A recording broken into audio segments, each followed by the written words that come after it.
Ini kan biaya Kang Opik. Ya.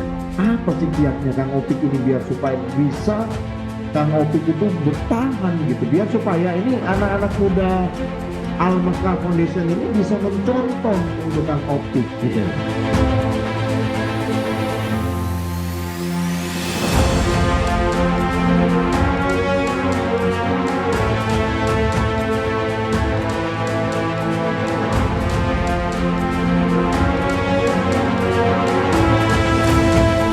Assalamualaikum warahmatullahi wabarakatuh. Waalaikumsalam warahmatullahi wabarakatuh. Sahabat-sahabat Al-Mekah dimanapun Anda berada, dan seluruh para pendengar yang masih setia dengan Al-Mekah Foundation, hari ini saya ingin berbagi kepada seluruhnya tentang program yang kami miliki, yaitu pesantren berbicara. Hari ini di depan saya sudah ada seorang tokoh muda yang benar-benar giat dan tulen untuk mengurusin pondok pesantren. Assalamualaikum warahmatullahi wabarakatuh, Pak Opik. Waalaikumsalam warahmatullahi wabarakatuh. Ya, sahabat-sahabat, Pak Opik ini adalah salah satu pimpinan pondok pesantren Yayasan Al-Munawar yang berada di Cikalong. Kang Opik, ini kita ngobrol santai ya tentang pondok pesantren. Kami punya program dari Al-Mekah Foundation ingin berbagi bersama tentang cerita pondok pesantren. Kan sekarang ini pondok pesantren itu jarang berbicara. Tahunya hanya di dalam masjid, kemudian di pendidikan, kemudian di wilayah lingkungan pondok pesantren. Biar supaya didengar banyak orang, kita harus melakukan kegiatan ini. Tapi sebelum ini kita buka dulu maskernya karena kita udah swab antigen semuanya. Ya, Semua kita buka dulu ya. Iya.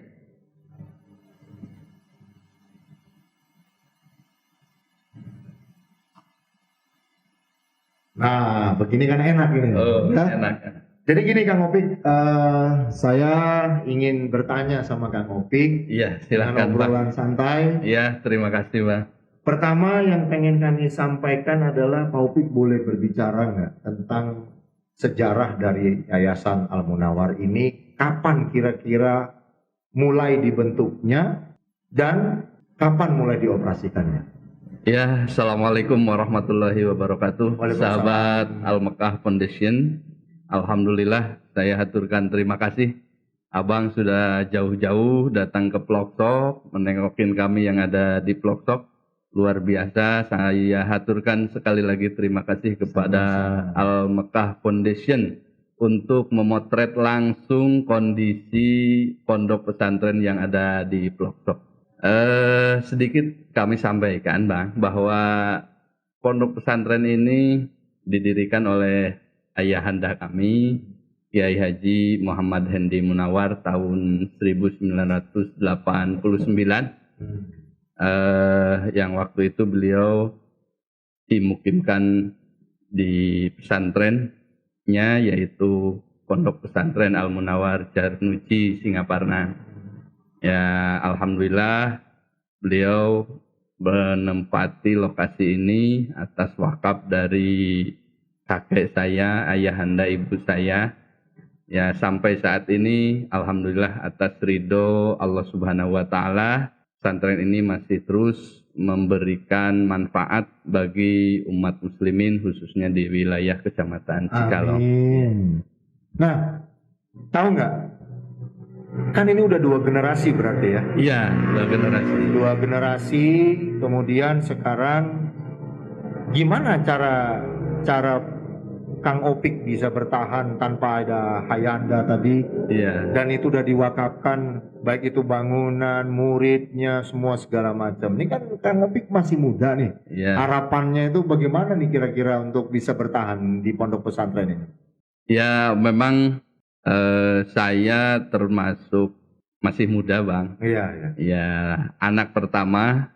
Jadi semenjak saya masih di pesantren, masih duduk di pesantren tahun 2012. Jadi ayah saya meninggal, otomatis secara adat bahwa harus ada yang memimpin meneruskan perjuangan ya saya jadi katemlehan buntut maung cenah istilah Sunda nama Bang.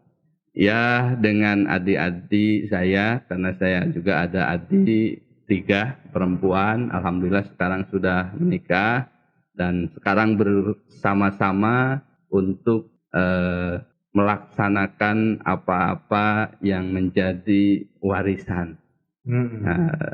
Dulu masih belum ada sekolah, masih pesantren tok Salapi yang mondok sekitar 60 orang di sini atas wasiat bapak saya untuk mendirikan sekolah formal dan sekarang sudah berdiri SMK Al-Islah di Kalong dan sekarang yang di pesantren mondok alhamdulillah sekarang sekitar 150 orang. Wow, 150 orang itu itu di wilayah lingkungan Cikalong saja seputar Jawa Barat atau ada yang dari pihak luar? Yang mondok mayoritas warga kecamatan Cikalong, Cikatomas, Pancatengah dan Cipatujah lah. Meskipun ada 1-2 yang dari luar, memang ada baik dari luar kota bahkan ada yang dari luar Jawa, dari Sumatera ada. Oh, berarti udah mulai ini ya, sudah mulai mengembangkan di posisinya nggak hanya wilayah Jawa Barat saja ya? Ya, begitulah. Begitu alhamdulillah. Ya? Jadi kalau ada tetangga yang dia kerja di luar sehingga mukim di sana ya anaknya disantrenkan lagi di sini gitu. Ya. Tapi kan ini gini, pesantren ini kan sekarang ini kan banyak ya. Iya. Apalagi di wilayah Jawa Barat. Iya. Kalau kita bilang kan pesantren yang betul-betul selalu berdekatan. Iya. Dalam satu kecamatan mungkin ada beberapa pesantren. Nah, satu lagi yang pengen saya tanyakan. Al-Munawar ini keunggulannya itu apa ya kira-kira?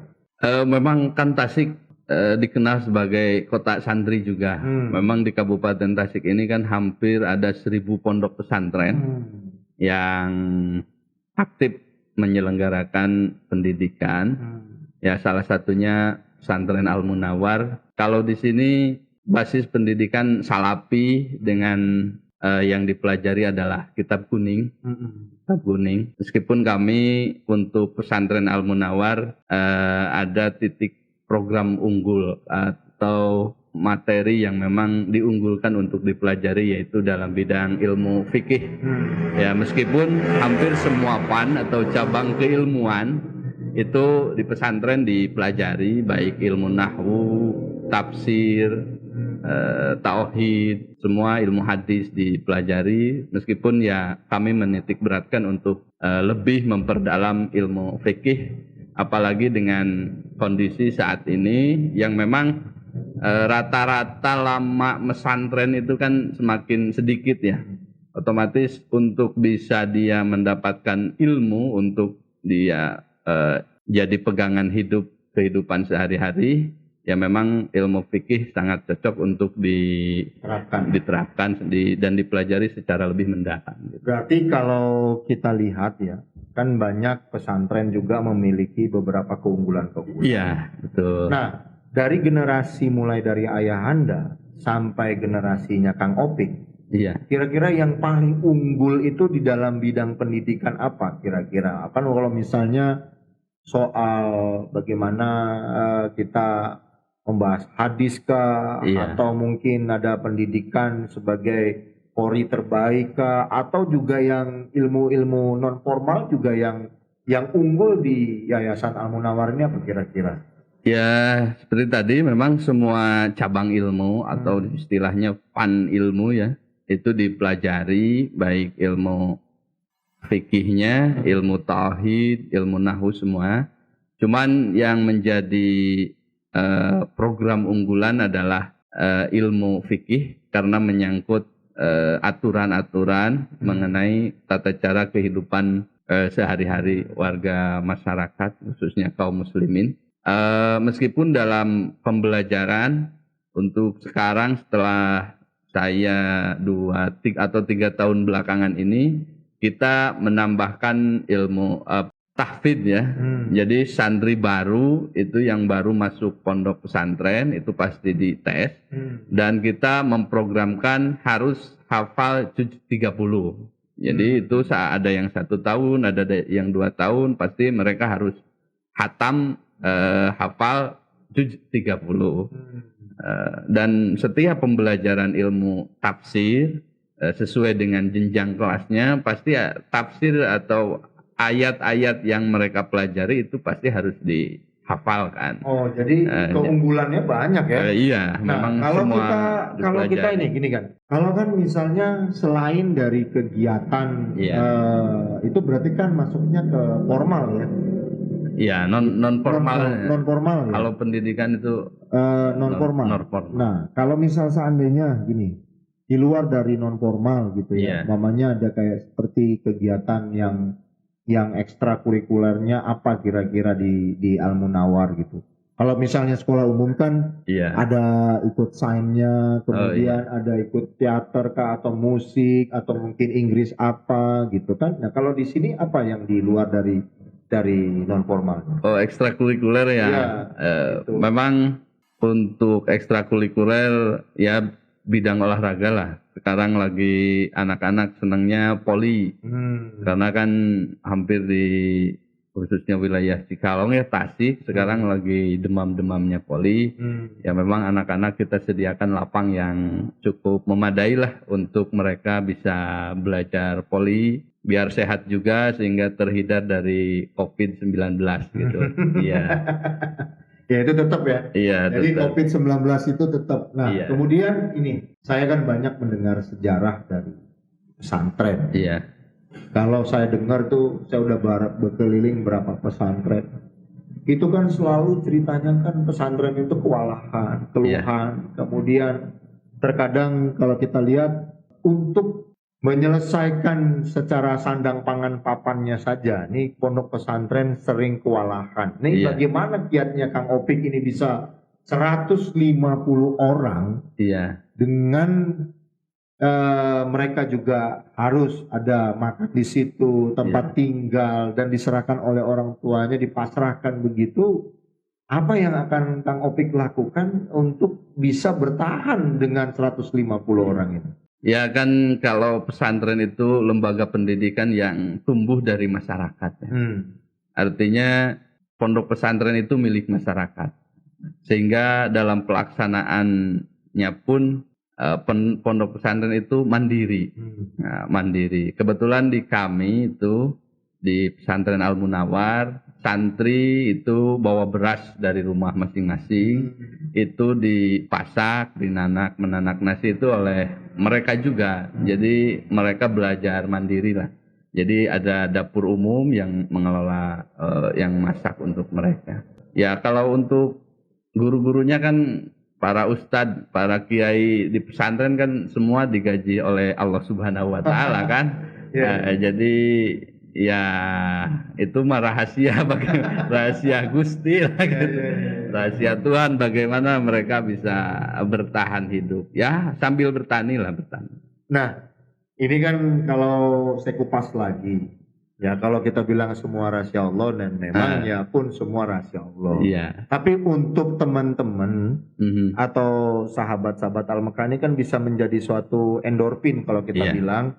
Kesemangatan Kang Opik ini bisa dicontoh buat para muda milenial sekarang, bagaimana cara untuk mengurus pesantren, kan begitu. Nah, kalau saya melihat, apakah banyak nggak kira-kira, kalau hanya cuman setiap murid membawa beras atau apa segala macam, banyak nggak kira-kira bantuan dari pihak umum ya, kita nggak membilang kategori dari yang lain-lain dulu gitu. Nah ini karena kan milik masyarakat ke masyarakat. Takutnya nanti di akhir dari podcast kita ini, kami selalu ada memberikan tagline untuk ya siapa tahu mau berbagi dengan kita membuat seperti ini.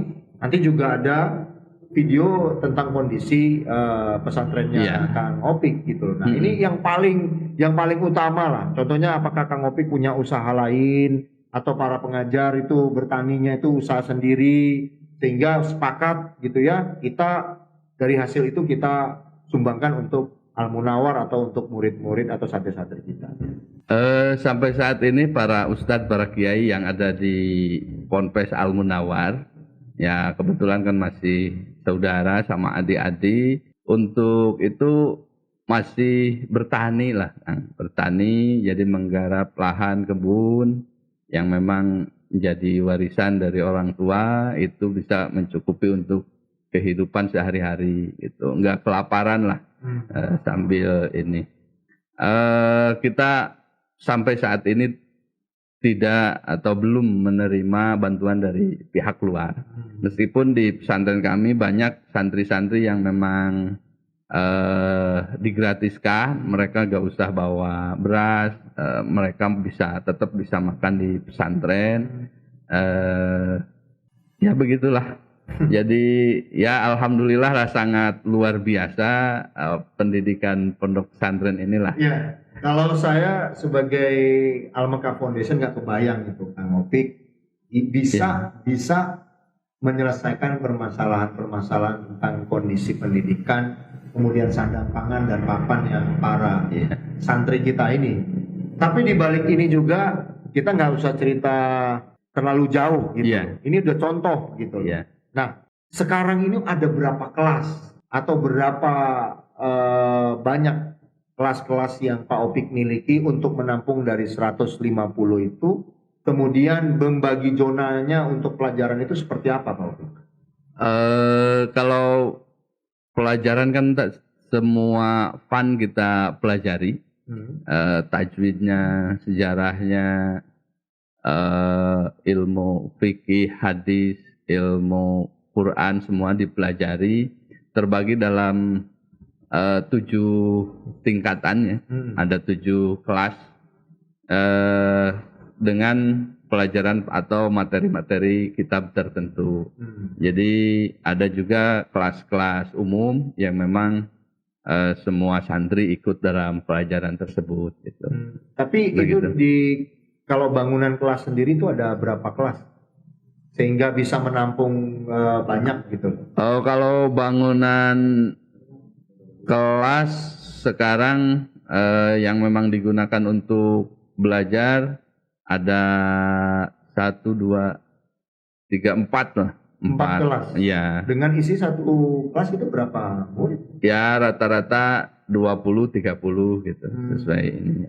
Jadi sesuai dengan ini. Tapi kalau gini Pak Bek, kalau misalnya ada orang yang datang ke Al-Mekah Foundation, dia melihat dari hasil podcast kita ini tadi, kemudian dia ingin memberikan sedikit hibah, baik itu materi atau apapun lewat Al-Mekah.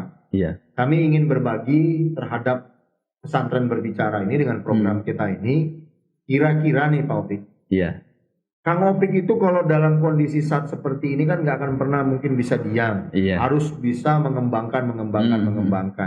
Kalau dibilang swakelola, kan ini harus benar-benar banyak juga para donatur yang ataupun pihak-pihak lain yang terlibat untuk bagaimana caranya supaya santri-santri kita ini menjadi generasi bangsa yang sehat gitu. Nah kira-kira kalau dari kondisi infrastruktur yang sekarang yang Pak Opik miliki, itu kira-kira Kang Opik membutuhkan apa lagi kira-kira? Memang khususnya untuk asrama ya, untuk asrama memang sudah bangunan lama, itu memang kurang layak untuk para santri. Jadi yang memang urgent sekarang adalah untuk tempat tinggal para santri. Meskipun ya memang tanahnya juga sudah terbatas. Sekarang kami merencanakan untuk perluasan lahan sehingga mereka bisa betah lah. Jadi kalau sekarang kan bangunannya cukup apa istilahnya rupok itu apa ya, salah rempit ya, semua sempit ya, sehingga untuk kesehatan pun agak kurang memadai. Ya mudah-mudahan mohon doa dari semua, kita untuk tahun ini merencanakan untuk pelebaran sehingga bisa membuat asrama yang lebih layak bagi para santri sehingga betah ada di pesantren begitu. Jadi kalau dalam 1 tahun Kan itu kan kalau dibagi 150 orang. Iya. Kalau misalnya dengan kondisi asrama yang sekarang ini ada, itu sampai berapa orang satu ini pria dan wanitanya itu berapa santri satu ruangan? Asrama sekarang yang ada sebenarnya ukurannya variatif ya, ada yang 3x3, ada yang besar juga. Itu yang 3x3 diisi 6 sampai 10 sebenarnya. Jadi kan mereka untuk kondisi sekarang ya memang kurang layak untuk kesehatan. Tapi kalau pesantren kan sebenarnya pesantren kan sudah tempat isolasi mandiri sejak dulu gitu. Jadi mudah-mudahan COVID aman kan.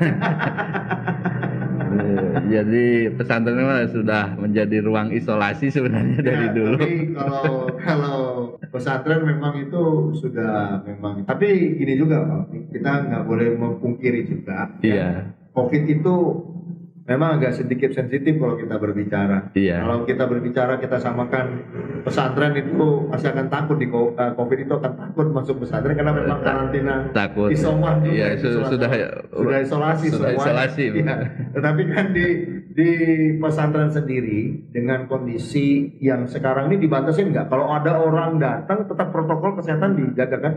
Sudah barang tentu karena memang kan pesantren juga percayalah bahwa sunatullahnya kan penyakit itu ada. Kita mengikuti aturan pemerintah bahwa orang tua itu tidak boleh masuk sampai gerbang saja, dan kita menyediakan protokol kesehatan, cuci tangan semua itu disediakan ya bagi tamu, hand sanitizer dan lain sebagainya. Dengan COVID sekarang ini masih ada yang belajar tatap muka atau pakai ini atau memang diliburkan dulu sementara? Justru sebenarnya lingkungan yang paling aman bagi para siswa adalah pesantren. Jadi kalau mereka diliburkan, berarti kan sudah ada pergerakan orang, itu kan akan menimbulkan sebaran COVID. Jadi sebenarnya udah aja para santri itu diam di pesantren itu sebagai isolasi. Tanpa COVID. Betul. Gitu, isolasi tanpa COVID. Tanpa COVID. Dan mereka tidak boleh keluar pagar. Tidak boleh keluar. Nah, orang tua pun tidak boleh masuk. Sampai nanti kalau misalnya dia liburnya ada ini enggak? Atau hanya lebaran saja atau puasa saja? Kita libur 1 tahun berapa? Liburnya mengikuti kalender pendidikan. Libur semester ditambah libur Idul Fitri gitu biasa. Sama mengikuti kalender pendidikan. Oh gitu ya? Iya. Jadi kalau kita kembali ke Ayah Anda, dulu waktu di zamannya Ayah Anda itu, Kang Opik ditinggalin berapa santri kan? Dulu sekitar 60 santrian, 60 santri yang semuanya dulu tahosus ya. Tahosus itu enggak sambil mesantren tapi tidak sekolah formal.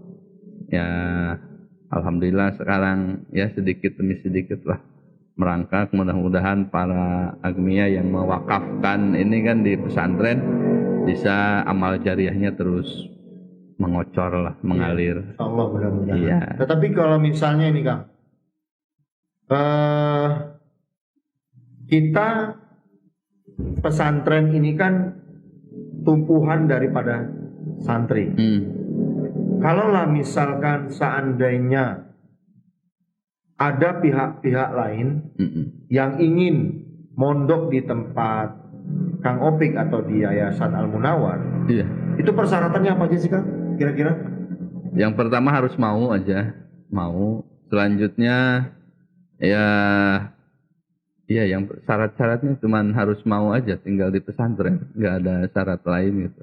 Kalau syarat lain mungkin untuk sekolah formal biasalah pendaftaran, ada bawa kakak menunjukkan bahwa warga negara Indonesia. Sebenarnya bukan warga Indonesia pun kita terima lah. Tapi ada nggak kejadian yang paling unik gitu ya? Iya. Ini kan kalau banyak yang viral-viral itu kan kesedihan orang tua tuh melepaskan anaknya di pondok itu kan. Iya. Pernah nggak ada sih kejadian yang paling apa ya namanya menarik atau pada saat proses-proses seperti ini? Ya itu hal manusiawi ya, jangankan mereka memang yang belum terbiasa, saya pun yang memang ya terbiasa dulu waktu mondok ya nangis juga ditinggal orang tua mah gitu. Ya memang suka lucu-lucu lah anak-anak. Itu sendinya sebenarnya di Ya pondok. sendi di pondok lah. Ini saya sedikit agak mendalam. Iya, Kang Opik masih muda, ditinggali oleh ayanda dan ibunda. iya, Harus menjadi kepala rumah tangga, bimbing keluarga dan adik-adik yang ada di dalam pondok pesantren tersebut. iya, Kemudian saya melihat Kang Opik itu berjibaku keras untuk melakukan bagaimana bisa bertahan posisi ini. Ih. Tapi saya melihatnya Kang Opik ini benar-benar seperti air mengalir. iya, Ya, air mengalir gitu ya. Dari saya sampaikan tadi pun, ini kita belum untuk ini ya, belum untuk melakukan hal yang lain-lain. Tetapi saya melihatnya apa mungkin sih bisa bertahan dengan kondisi 150 ini. Mujizat sekali itu Allah dengan ya kita nih sebagai anak muda ya, atau saya lah ya, atau di bawah-bawah, nanti itu bisa melihat kondisi ya, sahabat-sahabat Al-Mekah nanti bisa melihat kondisi. Akan kami tayangkan video yang ada di yang ada di slide kami nanti terakhir setelah berbicara sama Kang Opik. Saya yakin ini anak-anak muda pasti akan mengikuti jejak Kang Opik satu saat nanti untuk bagaimana membangun pesantren. Dengan 150, dari mulai 60 ditinggalin ayahanda, kemudian sekarang udah 150 dengan kondisi umpel-umpelan juga, dan butuh sekarang ini pengembangan, dan ini kan biaya Kang Opik. Apa sih kiatnya Kang Opik ini biar supaya bisa Kang Opik itu bertahan gitu, biar supaya ini anak-anak muda Al-Mekah Foundation ini bisa mencontoh untuk Kang Opik gitu. Iya. Memang sebenarnya saya juga tidak bisa apa-apa, Bang. Ya. Hanya bisa meminta kepada Allah Subhanahu wa taala. Tapi begini ya, memang ketika saya dulu langsung pulang ke rumah secara terpaksa ya, karena ditinggal ayah. Yang pertama memang kekuatan pesantren itu yang pertama adalah dari segi kurikulumnya sendiri. Pesantren itu mandiri. Yang kedua adalah bagaimana kita mengembangkan sarana dan prasarana termasuk sistem yang dibangun di pesantren. Bahwa untuk kurikulum dan pengajaran di pesantren, otomatis memang para kiai, para ustadz yang ada di pesantren itu kan harus punya kualitas. Nah, otomatis dia harus lulusan pesantren juga. Tidak bisa mengajar di pesantren yang bukan lulusan pesantren. Nanti pesantrennya ya rasa kursusan gitu, Bang. Nah, yang selanjutnya bagaimana kita membangun sistem dan sarana dan prasarana. Insya Allah kita masih banyak orang-orang baik yang masih peduli terhadap keberlangsungan pondok pesantren. Itu sudah barang tentu. Tinggal bagaimana kita mengkomunikasikan apa yang dibutuhkan pesantren dengan orang-orang tersebut. Ya alhamdulillah sampai saat ini pesantren Al-Munawar masih berdiri, masih mengajar, santrinya masih ada, dan sarana prasarananya sedikit demi sedikit ya mulai bangkit lah. Ada perbaikan.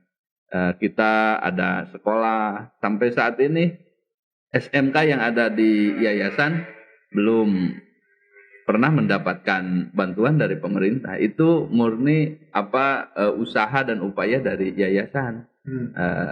Kalau pesantren ya mudah-mudahan ke depan asrama bisa dibangun dengan baik. Insya Allah lah saya optimis bahwa orang-orang baik di sana akan melihat hal ini. Kalau memang Allah sudah menghendaki, insya Allah ada perbaikan. Gitu. Itu ya. Ini kiatnya Kang Opik ini di garis bawahi masih banyak orang baik di luar sana. Iya. Dan orang baik yang masih banyak lagi. Jangan lupa nanti ya. Pokoknya bergabung dengan Al-Makah Foundation pasti akan bergabung dengan Al-Munawar Iya. yang ada di Cikalong. Nah, jadi anak-anak muda mesti harus mencontoh. Karena kalau misalnya nggak mencontoh, nanti kapan lagi? Iya. Kan begitu. Iya. Nah, ini lagi nih, Kang. Saya juga masih penasaran. Sehari-harinya Akang ngapain? Saya ini masih penasaran. Akang ini sehari-harinya ngapain? Gitu. Ya, kalau saya masih ngajar di pesantren. Kalau di sekolahan saya tidak mengajar. Di pesantren masih ngajar, pegang kelas juga. Cuman ya ada lah sedikit-sedikit keluar lah untuk refreshing. Jadi ini betul-betul anak muda Ya. sudah punya pondok pesantren, kemudian muridnya alhamdulillah banyak, kemudian masih ngajar. Dan itu tadi udah saya tanya lagi, gimana kiatnya, itu sudah dijawab. Dan sekarang ini kegiatan sehari-harinya masih ngajar aja atau ada usaha lain yang mana Kang Opik bisa memberikan kontribusi juga kepada pondok pesantren di tempat Kang Opik sekarang dan tempat Kang Opik mengajar gitu. Kira-kira apa yang Kang Opik lakukan? Apakah Kang Opik sekarang umpamanya berbisnis kayu kah? Atau mungkin kerja di suatu perusahaan? Atau juga punya apa kira-kira gitu loh Kang Opik? Ya, memang. Sebentar, ini kan banyak startup nih. Iya. Startup muda kan banyak nih. Iya. Ini ada yang ngambil startup ini di bidang pesantren gitu. Kan orang kan biasanya startup itu kan mainnya di dunia digital kan segala macam. Nah, Kang Opik ini ngabisin waktu bener-bener itu hidupnya itu untuk buat santri. Dan ini yang maksud saya katakan ya, Kang Opik kira-kira sehari-harinya selain itu apa kira-kira? Ya memang kan lahir batin saya buat pesantren ya, buat santri. Mudah-mudahan. Tapi kan kita membuka pesantren secara gratis ya, gratis. Otomatis ya untuk kehidupan sehari-hari kan nggak mungkin mengharapkan dari anak-anak. Mereka kan sudah mau pesantren itu sudah alhamdulillah, sudah sangat bersyukur, suatu kebanggaan bagi kami. Ya memang kita ada di luar sedikit ya pekerjaan yang memang ya minimal kita masih bisa melaksanakan kewajiban memberi nafkah terhadap istri itu aja gitu. Nah, ini menarik nih. Jadi menafkahkan istri. Kira-kira istri setuju nggak sih, Kang? Apa? Istri itu mau bantu, setuju nggak sih dengan kondisi kan istri itu terkadang gini. Iya. Mungkin kehidupan kita kan harus juga berjalan. Iya. Kan kita harus juga melihat di luar sana gitu. Nah itu gimana nanti itu kalau misalnya kondisinya beda loh. Kalau keinginan ya saya saja keliling aja, istri saya juga terkadang suka protes gitu kan. Dia juga butuh inilah ya bersama-sama dan keluarga. Nah kan waktu itu kan juga otomatis harus berbagi pesantren, harus kemudian ini itu gimana nanti itu bisa istri itu bisa setuju dengan ya alhamdulillah mendapatkan istri yang solehah Bang. Tuh, ya ini jadi udah anak muda dapat istri yang solehah, ini mesti dicontoh gitu. Jadi ngedukung ya? Mendukung, sangat mendukung. Sangat mendukung. Iya. Tapi perannya di rumah sehari-hari itu membantu Kang Opik itu sangat membantu. Apakah membantu dalam kegiatan anak-anak ngajar juga atau hanya mengurusin menu makanan atau manajemen lainnya? Ya terlibat dalam pendidikan ya, dia juga yang megang SMK istri saya. Jadi kepala sekolah ya? Kepala sekolah ya. Nah Kang, coba bisa diceritain nggak berapa orang sih Kang pengurus di struktur organisasi Al-Munawar saat ini yang masih aktif? Kira-kira berapa orang? Kalau di seluruh tingkatan pendidikan sekitar ada 30-an lah. Wow. 30. Saya nggak kebayang 30. Pokoknya kebayang aja sama saya. 30 dan itu nggak dibayar juga kan? Kalau honorer pasti harus dibayar. Honorer ada dibayar. Harus dibayar. Tapi dia ada tingkatan atau memang ini apa namanya sesuai yang ngajar jam tayang kerjanya? Ya sesuai jam berdiri istilahnya dia. Ya itu pun ala kadarnya lah. Mungkin gak cukup untuk bensin ya, kita hanya bantu buat rokok lah untuk honorer pun. Iya. Jadi intinya sama kayak murid juga ya. Iya. Asal dia mau nyantren, asal dia mau ngajar gitu. Asal dia mau ngajar. Ya, semuanya luar biasa lah. Iya, iya, iya, Alhamdulillah iya, iya. guru-guru Iya. yang ada di Oke, yang tadi semua 30 orang Iya, pengajar. pengajar. Kalau pengurus inti? Kalau di pesantren ya 4, 8, 10 orang lah. 10 orang. 10 orang. 10 orang itu dari Kang Opik pemimpinnya, terus kemudian sekretaris bendara Ya, dan adik saya. adik dalam bidang-bidang lain ya. Nah, selain Kang Opik dibantu juga sama ipar atau apa gitu juga? Ada sebagai ipar, pengajar atau semua. sebagai pengurus? Jadi pengajar, pengurus. Oh, jadi ingat ya, sahabat-sahabat Al-Mekah, kalau mau bikin pesantren, jangan hanya memikirkan biaya dan ininya dulu, tapi pikirkanlah ide yang baik, bagaimana kita bekerja keras, Iya. dan keinginan kita oke, Iya. insya Allah pasti Allah akan kasih jalan buat Iya. kita. Nah, dulu waktu pas Hayanda pertama kali membangun, ini luas areal lokasinya Al-Munawar berapa sih Kang Opik kira-kira, kalau biar supaya teman-teman tahu gitu? Dulu itu sekitar berapa ya? Paling 50 bata, itu 50 bata berapa ya? Kalau dikali meter persegi itu ya. Gitulah, 50 bataan. 50 bata itu saya kurang paham ya. Kali 16 meter persegi itu kan. 16 meter persegi. Ya sekitar 200 meter persegian. 200 meter persegian. Kecil dong. Kecil. Dulu Ayanda itu buat itu. Iya. Dan sekarang udah lebih dari 200. Sekarang 3.000, hampir 5.000 meter persegi sekarang. Hampir 5.000 meter persegi. 5.000. Dan ini fasilitas yang akan bikin di 5.000 meter persegi kan pasti ada ruang kelas, kemudian ada asrama, atau ada tempat perpustakaan dan lain-lain, apa aja fasilitas-fasilitas yang dimiliki oleh Munawar? Asrama, masjid, ruang kelas ada. Kalau perpus ya sederhana lah ada. Ada ya. Nah, kira-kira kalau pesantren ini banyak bantuan dari luar negeri nggak? Belum, kita kan pesantren di Ploksok belum mendapatkan ya. Nah, jadi kalau kami kan pesantren berbicara. Iya. Yang kami datangin adalah tipe C. Iya. Tipe C itu adalah orang yang nggak menyentuh tempat posisi ini. Iya. Kami harus menyentuhnya. Dan kami harus keliling. Dan Kang Opik kan saya rasa pendapat nggak kira-kira kalau misalnya begini. Kang Opik mau nggak sih menerima bantuan hibah dari pemerintah?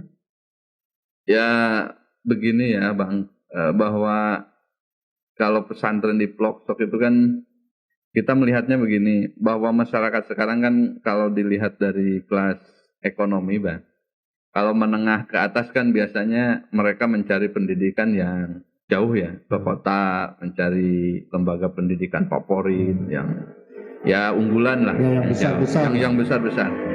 Kalau yang di daerah kan, yang di desa-desa ini justru adalah masyarakat yang memang secara ekonomi menengah, bahkan di bawah garis kemiskinan.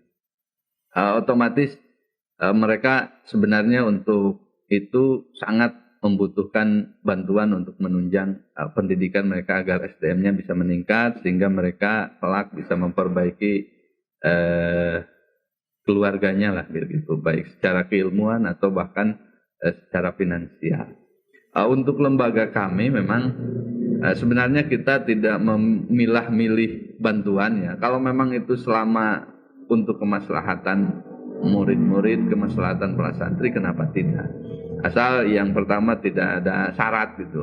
Syarat karena kita Ponpes ini kan memegang madhab Ahlus Sunnah wal Jamaah. Kalau memang harus ganti madhab kan, wah itu kalau memang ya untuk kebaikan kenapa tidak gitu. Ya, jadi intinya saya setuju dengan Kang Opik. Iya. Saya juga Al-Mekah Foundation juga menerima bantuan untuk saya salurkan sebagai marketing pondok pesantren. Iya.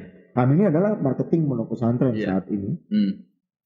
Kami nggak memilah-milah, tapi kalau kami disuruh ganti mas, kami tidak mau. Ya. Karena banyak orang-orang Al-Mekah itu yang pakai baju Al-Mekah nggak pakai peci, Iya. kemudian celananya masih lancip. Kalau yang mau pakai sarung. Kita nih, jadi bergabung itu tidak melihat Iya. kajian Alkitab apa yang dibaca, Iya. kemudian kenapa ya? Kebaikan itu bisa mengalahkan seluruhnya kan, Iya. gitu. Terima. Jadi otomatis Iya. hati yang dimainkan. Nah, jadi saya sepakat dengan itu. Nah, kalau lah nih Kang, kami ini mengumpulkan dari beberapa pihak-pihak lain, Iya. ingin kami bisa berbagi dengan Al-Munawar Iya. nantinya ke depan. Kira-kira yang saat ini Kang yang paling urgent, paling urgent Al-Munawar butuhkan itu apa sih Kang, kalau kita mau tahu? Paling dibutuhkan untuk saat ini adalah asrama, Bang. Asrama, karena memang sudah tua dan memang kurang layak dari segi kesehatan. Jadi ya memang itu yang paling dibutuhkan saat ini. Asrama ya? Asrama. Kalau misalnya gini Kang, asrama ukuran berapa, kemudian biayanya kurang lebih kalau misal sampai jadi itu sampai berapa sih Kang? Ya, minimal kalau ukuran 1 kamar 4 kali 4 ya, berarti ada 6 kali berapa, 30 meter. Kang Opik, Ya. ini kan COVID semakin meningkat. Kita belum tahu sampai kapan berakhirnya. Ya saya berharap sih secepat inilah. Kalau bisa di tahun ini sudah bisa selesai. Nah ini kan kalau misal seandainya COVID ini berjalan, terus kemudian kondisi ekonomi kita, baik itu keluarga pesantren, kemudian santri tidak bisa memberikan sedikit sumbangsi bersama-sama dengan masyarakat atau yang lain-lain. Ini gimana Kang Opik bisa untuk supaya bisa tetap terus? Apakah Kang Opik ini mau di stop dulu sama seperti kayak kegiatan-kegiatan lain-lainnya orang, atau Kang Opik tetap berjalan? Akan tetap pasti harus terus berjalan. Masih terus berjalan? Harus terus berjalan. Dengan kondisi apapun? Dengan kondisi apapun. Karena memang kan pesantren itu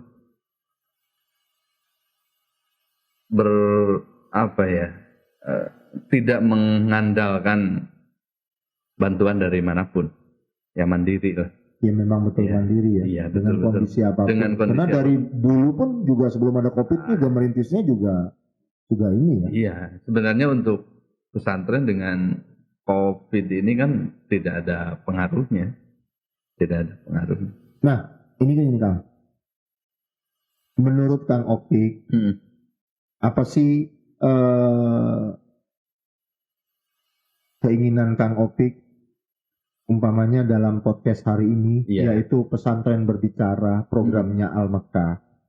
Saya minta masukan dari Kang Opik, himbauan dari Kang Opik, kira-kira dengan kami membuat program seperti ini, menurut Kang Opik seperti apa?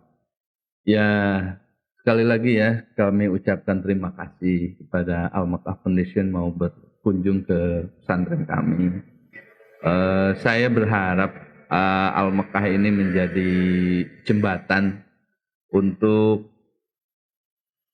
para pondok pesantren, khususnya pondok pesantren yang memang tidak dikenal, yang ada di pelosok-pelosok yang memang jasanya tidak kalah besar dengan pesantren-pesantren yang ada di perkotaan, karena memang justru membantu warga masyarakat kaum muslimin yang memang sangat membutuhkan terhadap pendidikan.